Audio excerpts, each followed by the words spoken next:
আনন্দ সংবাদ, আনন্দ সংবাদ, আনন্দ সংবাদ। সার্কাস আসছে, সার্কাস এই শনিবার গপ্পমিরের থেকে, মানে সার্কাস নিয়ে কৌশিক মজুমদারের দুর্দান্ত গপ্প হাস্যবন্ধী, যার প্রেক্ষাপট প্লেগ আক্রান্ত 2 বছর পর 1898 সালের ডিসেম্বর মাসের কলকাতা শহর এবং হাহাকার বিধ্বস্ত শহরে দ্য গ্রেট ন্যাশনাল সার্কাসের আবির্ভাব।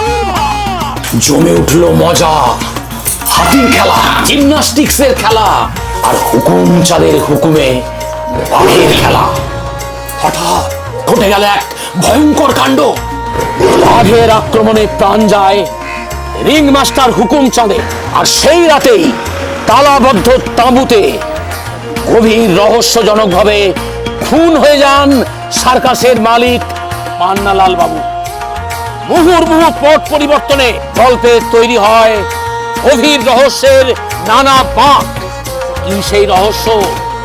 দারোগা প্রিয়নাথ মুখোপাধ্যায়ের অনুরোধে ডিটেকটিভ কনসালট্যান্ট তারিণী চরণ অনেকটা ব্যোমকেশের মতো কিভাবে লকড রুমের ইতিহাস এবং রহস্যজনক খুনের কিনারা খুঁজে পেলেন তা জানতে হলে অতি অবশ্যই আপনাকে শুনতে হবে আসছে শনিবার রাত 9টায় গপ্পমিরের থেকে কৌশিক মজুমদারের হাস্যবন্ধী। চাইছেন যা পাবেন তার চেয়েও অনেক বেশি। তারিণী চরণের ভূমিকায় আছেন যার নাম বললে শরীরে বাড়তি অক্সিজেনের সঞ্চার হয়, মীর।